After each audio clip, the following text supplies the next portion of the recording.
The Hall of Judgment in Knoxhaven had never been this full, not even during famine tribunals, not even when the River Guild burned and 3 councils collapsed in 1 week.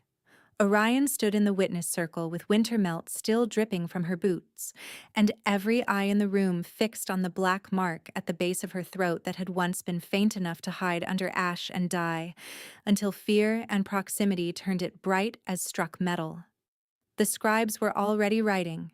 The herald had already read the bounty notice, 50,000 silver crowns, the number hanging in the rafters like a curse with accounting attached. Caspian Ashford stood on the upper dais in ceremonial black, hands clasped behind his back, expression carved into something that looked less like calm and more like restraint under pain.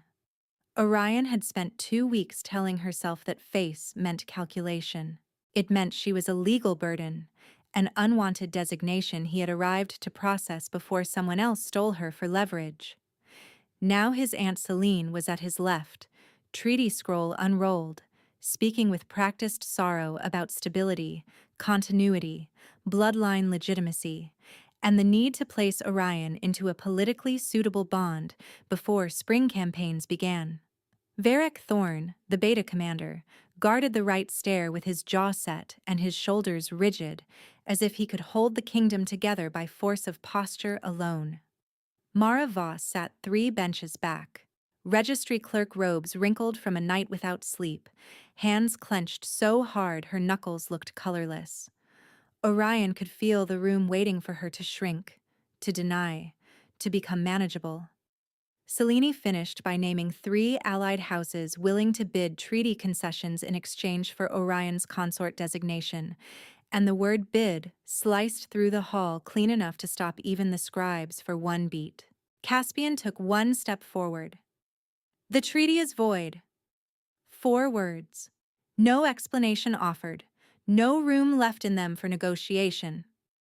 The hall erupted, and he did not look at anyone except Orion. "Witnesses will record this," he said, voice carrying over the noise without effort. "I claim Orion Blackwood under sovereign right and personal bond." In that instant she understood why kings terrified people, because his decision turned every previous argument into stale air, and because nothing in his face looked triumphant. It looked like the moment someone chose a wound they could not survive without opening.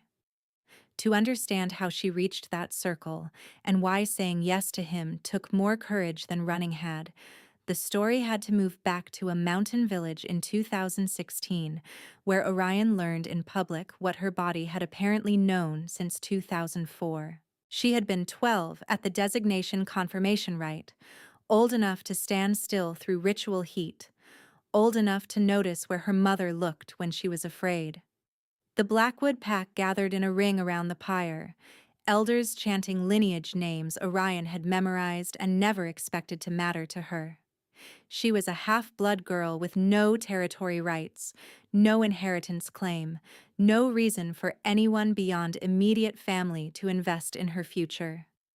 The efficient pressed silver ash to her skin where no mark showed at first, and the crowd relaxed for 1 shallow breath, until the ash ignited and the hidden pattern rose in branching black like frost spreading across glass. People stepped back before anyone spoke. That movement taught her more than the words that followed. Sovereign consort designation tied to the ruling alpha line, rare enough to attract hunters, valuable enough to trigger wars, dangerous enough that lower packs usually hid marked children until formal protection could be negotiated. Blackwood did not hide her. The elders announced a period of observation and told the family to exercise caution, which meant nothing in a region where bounty brokers listened at every tavern wall. She looked to her mother for the command to run and saw a woman calculating survival for everyone else first. 2 nights later, Orion heard her half-brother Gideon arguing with their uncle in the pantry, voices low and urgent over clinking glass. He was 18, already running errands for registry officials, already fluent in the language of small betrayals that could be renamed obligations after the fact. "If she stays," he said, "they come for all of us." Uncle asked what he had promised. Gideon did not answer directly. He said only that roots existed, contacts existed, and protection had a price. Orion lay awake until dawn, counting ceiling boards and realizing home had turned into a place where everyone discussed her movement as if she were freight. For a while, she still believed in temporary danger. She trained, kept her head down, practiced scent masking with juniper paste and smoke. She reached 15 in 2019 with 7 false identities already used and discarded, each one purchased through barter work and old favors. Each one burned once a registry clerk looked too long at her papers. She learned which inns never asked follow-up questions, which ferries accepted coin without names, which old women in border towns would let a shaking girl sleep in a pantry if she washed dishes before sunrise. This became life, not interruption, and that distinction mattered. She was not waiting for rescue. She was building technique. In 2018, Gideon began selling her roots to bounty registries. She did not discover this from confession. She discovered it from pattern. Safe houses failed in sequence, each compromise arriving one step ahead of her. A hayloft in Bren caught fire the same hour she arrived. A monastery's cellar in Rilgate was searched at midnight by hunters who bypassed every other room and went directly to hers. A dockmaster in Thorn Reef apologized while handing her forged papers and whispered that someone had described her old shoulder injury in detail. By the third strike, she stopped calling it coincidence. Gideon had leaked every route she shared, and that certainty forced her into the final solo run to Knoxhaven, with no contacts and no safe houses left to trust. 9 years spent running measured differently than calendar years.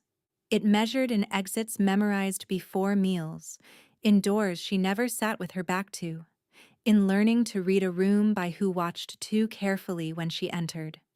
It also measured in what she refused to become. She could have sold someone else for passage, could have redirected hunters toward girls with similar builds and cheaper shoes, could have let fear justify cruelty because no one was keeping score. She never did. Moral defiance under fear was not a slogan she carried. It was the only thing in her life no one had managed to buy. By winter 2025, she had one destination left: Knoxhaven, 640 miles from Blackwood territory, neutral by charter, expensive by design, ruthless in contract enforcement. Sanctuary there could be purchased for exactly 30 days if a petitioner met 3 conditions: proof of immediate threat, collateral payment, and scent registration under city seal. Most fugitives failed on the third. Orion reached the outer gates with frost on her lashes and enough coin stitched into her coat hem to cover the fee. Coin she had earned hauling ore in 3 mines under 3 names, none of them hers. The registry annex smelled of lamp oil and wet wool. Mara Voss sat behind a scarred desk, hair pinned with a broken copper clasp, eyes that missed nothing and judged slowly. Orion placed her papers down, then placed the coin, then held out her wrist for scent resonance recording before Mara asked. That sequence made Mara look up harder than the money did. She processed the contract in silence, stamped the slate, and slid it over with ink still drying. 30 days, she said. Protected citizen status begins now. If anyone asks, you are under Clause 7. Subsection Shelter. Orion signed with a name she had not used before, and Mara paused over the signature as if hearing 2 truths at once. The first night under sanctuary, Orion slept in an attic above the annex and woke twice, reaching for a knife she had put under the pillow out of habit. The second morning, she volunteered in the clerk room sorting flood petitions because stillness made her skin itch and because service gave her eyes on door traffic. Mara noticed, handed her damaged ledgers, and said she could stay useful if she kept quiet when nobles screamed. Orion laughed once, short and startled by her own sound, because nobody had offered usefulness without extracting ownership in years. Safety felt temporary, which was honest, yet temporary safety still changed breathing. On day 4, Gideon sold her location for 50,000 silver crowns. He used protected citizen data channels routed through a broker cartel that had always treated law as another market condition. The sale moved faster than he expected because her designation was not just rare, it was linked to the current ruling line, and Caspian Ashford had been crowned only 3 years earlier after a coup attempt by his own betrothed's faction in 2022. Rivals read the signal at once. If they captured Orion first, they could challenge succession by marriage claim or leverage her as treaty currency. Caspian could not ignore that board, even if he wanted to. He entered Knoxhaven before dawn with 20 riders and no banner, which told everyone exactly who he was anyway. Alpha Presence carried its own weather. Orion was carrying sealed flood records through the lower corridor when she felt the corridor still out around her, conversation dropping one layer at a time until only boot heels remained. She turned and saw him at the archway, taller than rumor, winter coat dark with melt, eyes fixed on her throat where the mark hid under wool. His control landed first, not his force. He looked like a man holding back an instinct with both hands while deciding whether to trust himself near it. "You are under city sanctuary," Mara said from behind Orion, voice thinner than she intended. Caspian did not even glance at the clerk. "I know the law," he said. "I am here to enforce it before others break it." Orion heard possession inside every word and heard threat where he might have meant warning. Years of hunted nerves translated authority into danger faster than reason could intervene. She set the files down very carefully, met his eyes, and said, "You can wait outside my door like everyone else who wants to own me." Varric shifted a fraction, scandalized. Caspian's jaw tightened once. "No one will touch you," he said. "Not while I breathe." That should have sounded protective. In her ears, it sounded like sentence and cage together. Caspian requested formal access to her registry file and was denied under sanctuary statute. He accepted the denial without argument, posted his riders at the district perimeter, and left. Orion interpreted the withdrawal as strategic patience. The audience watching her would have recognized the first crack in his mask in that restraint alone, because kings did not accept blocked access to what they wanted unless another principle outweighed appetite. Orion had no faith in principles attached to power, so she filed the encounter under imminent threat and changed sleeping rooms that night. Pressure rose by day 7. Anonymous petitions hit the court claiming sanctuary fraud. Street whispers said Knoxhaven was harboring a succession hazard. 2 merchants pulled support from the annex after receiving private warnings that trade permits might stall if they were seen near Orion. Mara absorbed the losses in silence and kept stamping flood forms with ink-stained fingers while pretending not to track every footstep outside. Orion offered to leave and end the heat on the annex. Mara refused, then admitted she was afraid, then continued sorting forms anyway. That admission changed Orion's equation. She had survived alone by reducing attachments. Here, attachment had appeared without permission, and abandoning Mara to consequences felt like repeating everyone who had looked away from her in 2016. The obstacle was simple and brutal. Orion could protect herself by disappearing again, or she could stay visible and risk capture while shielding the one person who had treated her like a citizen instead of quarry. She chose visibility. Next hearing day, she walked with Mara into municipal chamber, despite active bounty notices, and submitted a sworn statement naming attempts to breach sanctuary records. Speaking publicly resolved her bystander fear, the fear that survival required silence whenever institutions were bent by money. The statement made her morally visible to Caspian in a way scent marks never could, because she risked herself for someone with no strategic value to a throne. Caspian attended that hearing from the back bench in plain coat and no insignia. Orion noticed him anyway, because her skin noticed him before her eyes did, and because every time a counselor pressed Mara aggressively, his attention sharpened to a point that made nearby guards straighten instinctively. When a counselor implied Mara had forged sanctuary dates, Orion interrupted protocol to defend the clerk and accepted contempt penalties on record. Caspian's fingers tightened on the bench rail hard enough to splinter old varnish. Orion caught the movement and misread it as anger at her defiance. The audience would have read panic, because she had just placed herself inside legal range of hostile actors, and he could not intervene without compromising the hearing. That night, an assassin tried the annex roof. Caspian's riders intercepted him 2 blocks away because Caspian had quietly blocked bounty access routes across all north gates, redirecting courier traffic through checkpoints under Ashford Guard. The move carried political cost. Neutral city factions accused him of militarizing sanctuary law, and rival packs called it territorial overreach. The immediate assassination risk dropped anyway, because hired blades preferred easier contracts than fighting royal patrols in freezing alleys. Orion only saw the aftermath, blood and snow near the cistern, Varric interrogating a captive with clipped precision, and Caspian standing at a distance watching her scan the scene with flat, exhausted eyes. "You blocked the gates for me," she said when they finally faced each other under the annex lantern. He answered with characteristic economy. "I blocked a market." She almost laughed from frustration because every answer from him hid as much as it gave. "Do you ever say what you mean?"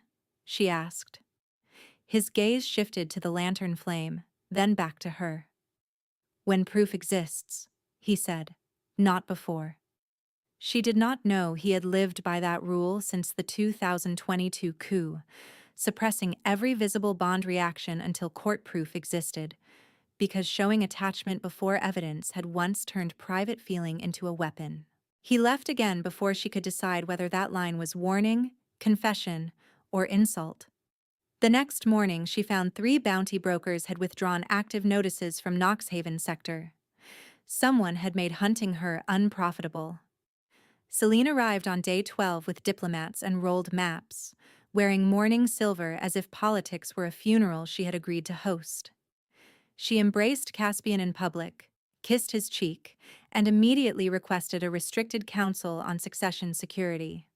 Orion was excluded by rank and watched from gallery lattice as Selene argued that unprocessed designations destabilized alliance confidence, that the kingdom needed a treaty marriage framework for any sovereign consort mark discovered outside approved bloodlines, and that delays invited civil fracture before spring campaigns. The urgency had a clock inside it. Houses were already preparing bids, and the language of stabilization covered an auction design built to transfer Orion to the highest political offer. Mara brought Orion copies that evening at personal risk, palms shaking while she unfolded minutes stamped confidential. Hidden annexes listed potential receiving houses and projected troop commitments tied to consort transfer. Orion felt old nausea rise, the same one from hearing pantry bargains years earlier. She had reached the last neutral city and still become inventory in somebody's strategic ledger. Leaving would save only her. Staying could expose Selene's auction scheme if she found proof before sanctuary expired. The obstacle she resolved in that moment was paralysis. She stopped asking whether power would use her and started documenting exactly how. Day 15 delivered the second crack in Caspian's mask, and this time she almost understood it. She cornered him in the archive corridor with the annex pages in hand and demanded to know whether he had approved treaty transfer talks. He read the first page, face empty, then the second, where Selene's aide had written consort auction sequence, in shorthand no one outside court should have used. His composure slipped, not theatrics, not shouting, only a flash of raw hurt that vanished as fast as it came, followed by a quiet fury pointed inward before outward. "You were never a commodity," he said, words low enough that even his guards pretended not to hear. "Not to me." She wanted to believe him. Wounds teach timing, and hers taught that trust offered too early gets weaponized. "Then why keep me at distance?" she asked, Why treat me like evidence you might file later? He looked past her shoulder to the frosted window where city lights blurred in the glass. For one rare moment, the king disappeared, and a tired man remained. In 2022, my betrothed kissed me in the coronation antechamber, he said, voice stripped of ceremony. An hour later, her faction opened the inner gates for a coup. 52 died before dawn. I learned that night to lock reaction behind proof. If I had shown what you are to me before witness law, they would have used you against me before I could protect either of us. He stopped, as if he had already revealed too much, and stepped back into protocol. That confession resolved the core misread Orion had been feeding for weeks. His coldness was armor built from betrayal, and deliberate suppression until court proof existed had been the price of keeping her alive inside a predatory court. New obstacle replaced it immediately. If he cared and Selene's network was moving faster than court process, silence would hand her to treaty brokers before legal claim could protect her. Orion and Mara spent 2 sleepless nights assembling admissible evidence, cross-referencing registry timestamps with courier manifests, tracing payments from Selene's office to external bounty intermediaries. Each document they found made open confrontation more likely and survival less certain. Orion signed every affidavit in her true name. Selene struck first on day 21. She framed Orion as a destabilizer who had manipulated a city clerk, fabricated papers, and incited anti-crown sentiment to force a personal elevation. The accusation resolved court hesitation in the worst possible way, because councils that had been delaying suddenly demanded a formal hearing to restore confidence before spring treaty season. Sanctuary alone could no longer shield Orion from political trial. Caspian called for open court with witness law active, the one venue where royal claim would carry full legal force and where false evidence could be challenged under oath. He was choosing terrain where truth might still matter.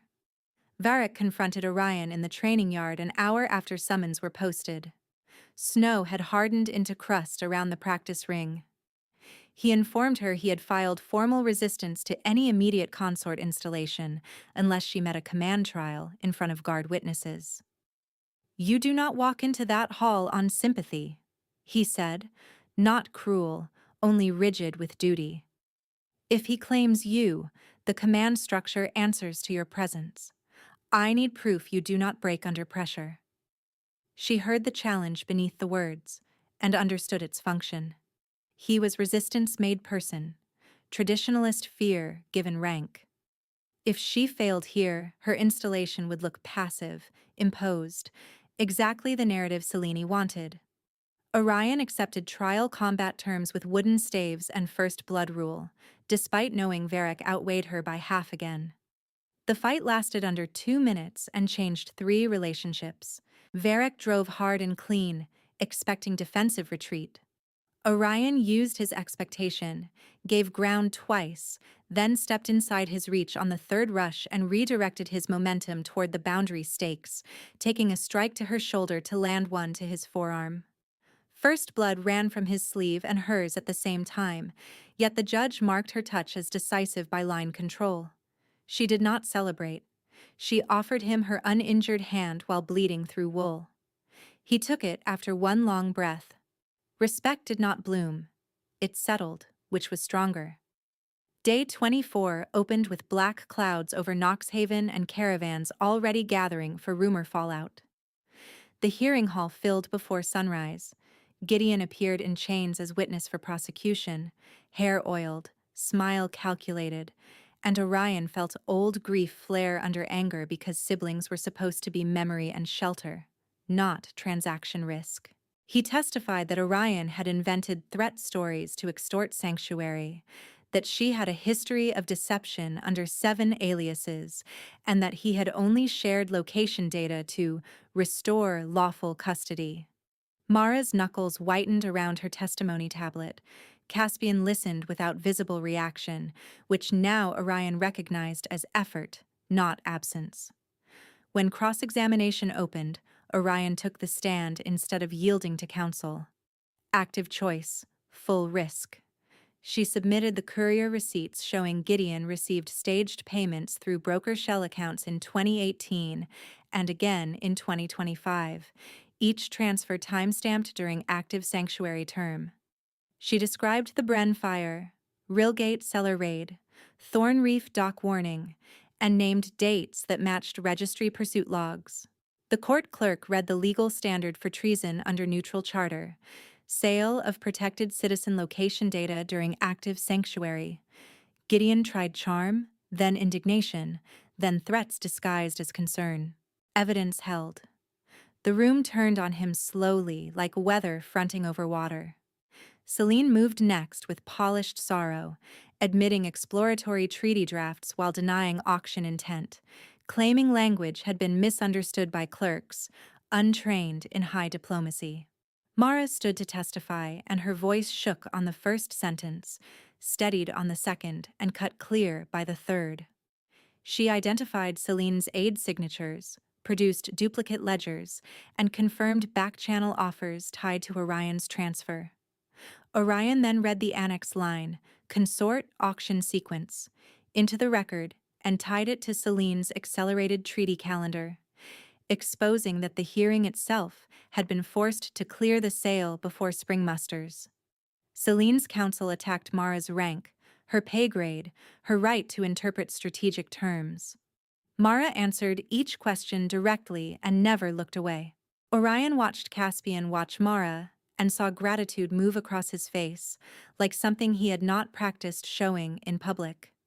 The hall reached a brittle stillness when Caspian stepped down from the dais and entered witness circle himself. Kings rarely testified in their own proceedings because authority was usually enough. He placed his hand on the oath stone and stated that he had authorized defensive patrols to protect sanctuary law, not to seize Orion, and that any treaty mechanism treating her as transferable violated both sovereign custom and personal bond ethics. Murmurs rippled through nobles who had hoped ambiguity would save their alliances. Ambiguity was dying in real time. Celine made one last bid, invoking stability, warning civil backlash if he elevated a low-status fugitive to consort rank. Caspian turned toward the full chamber, voice carrying to the back walls without strain. Stability built on trafficking one citizen is not law, it is fear management, he said. I will not govern that way. He then named the cost aloud: loss of the East March Treaty Package, expected withdrawal of 2 Allied House levies, projected trade penalties through summer. Listing costs before making the choice stripped opponents of the claim that he acted impulsively. Orion felt the scale of what he was surrendering for her, and that knowledge hit harder than any declaration. Then came the moment from the beginning. Only now she understood its full weight. Caspian voided Celine's treaty in open court and claimed Orion publicly under sovereign right and personal bond, legal force pending witness confirmation. Celine's face went white with controlled rage. Varek did not move to block. Mara cried once, hand over mouth.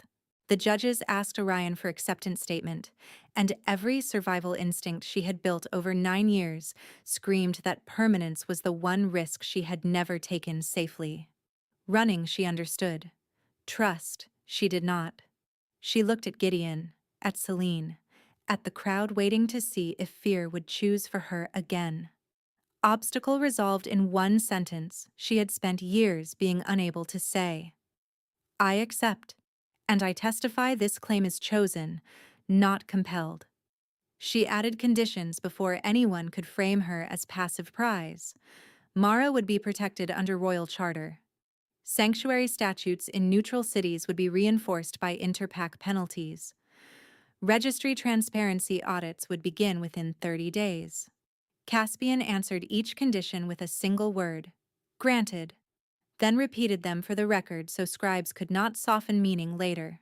In that exchange, she chose him with full knowledge of cost, and he chose governance shaped by her terms in front of enemies who now had evidence of his vulnerability.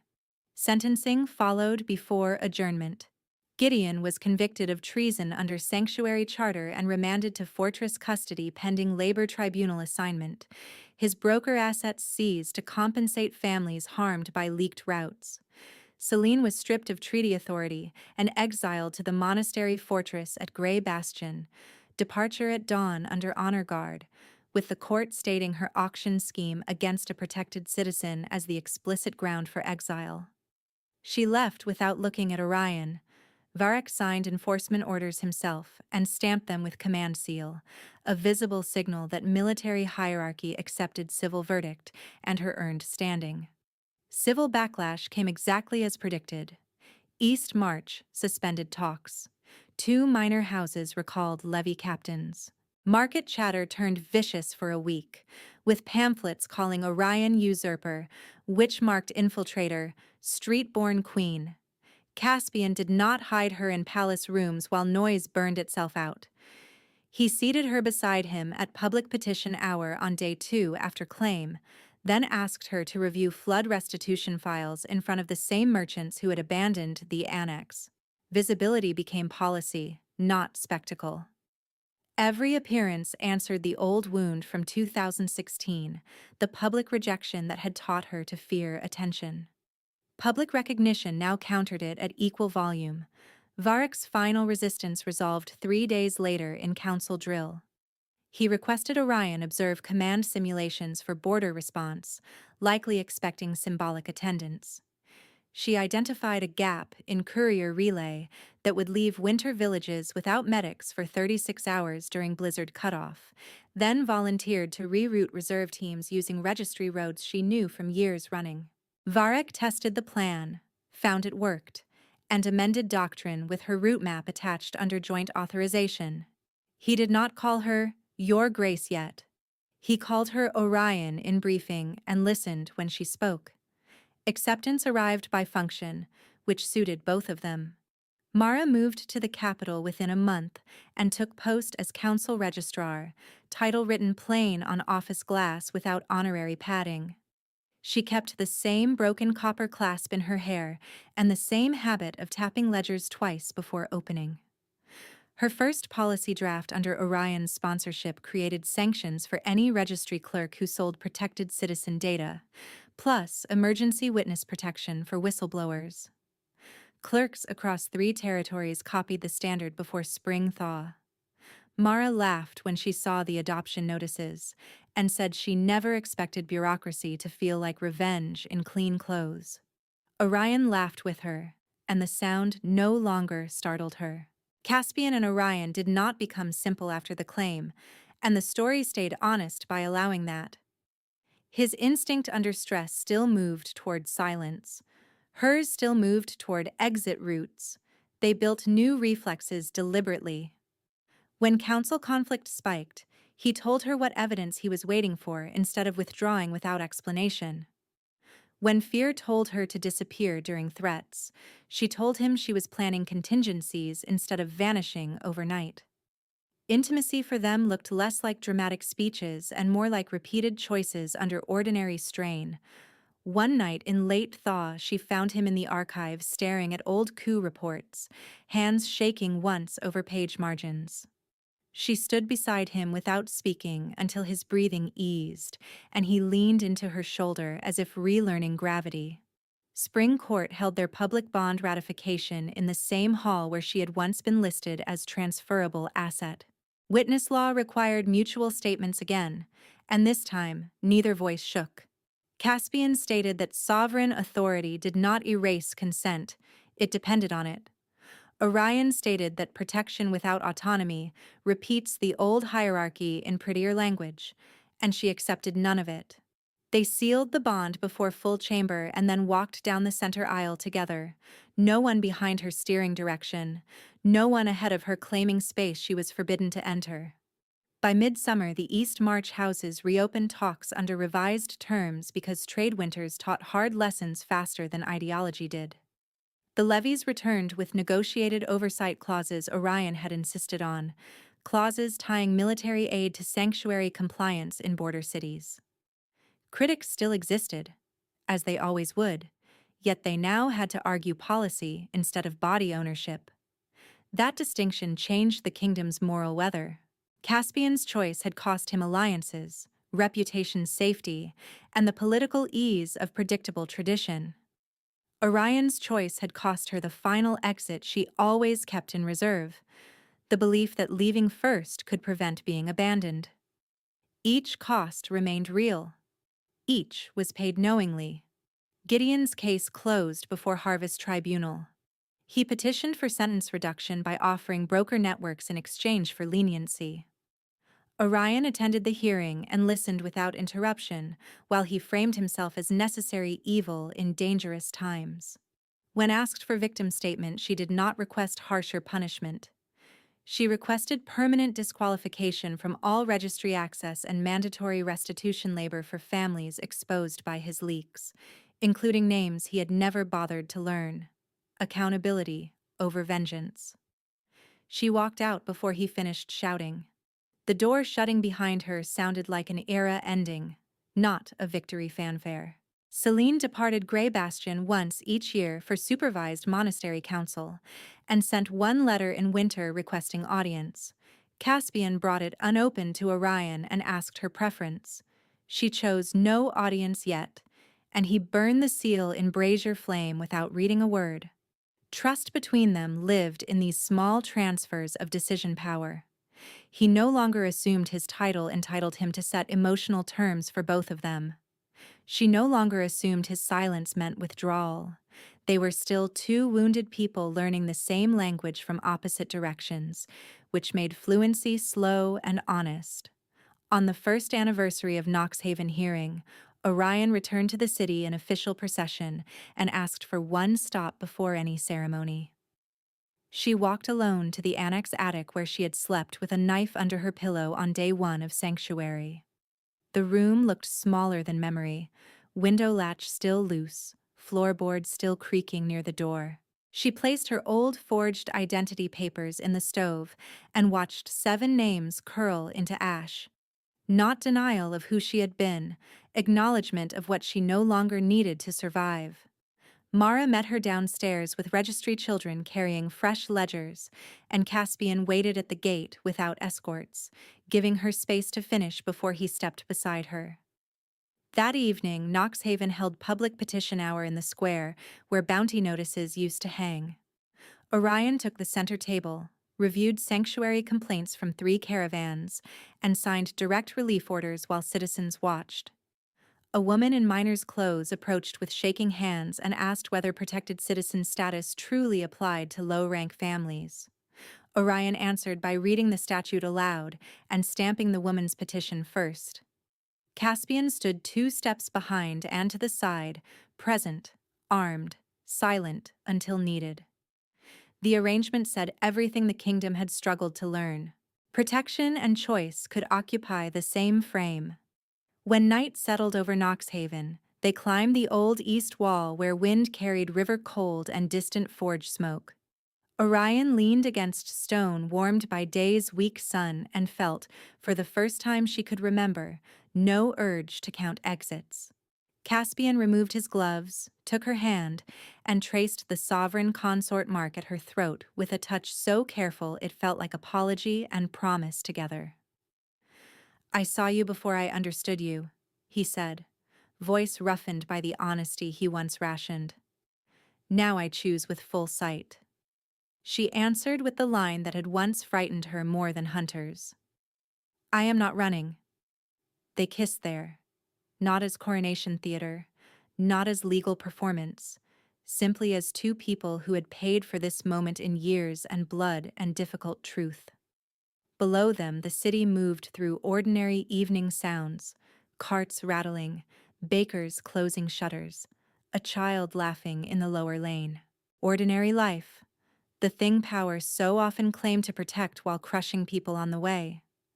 Orion rested her forehead against his and realized the wound from 2016 had finally met its answer at the exact level it had been inflicted, in public, with witnesses, with authority redirected toward her autonomy instead of against it.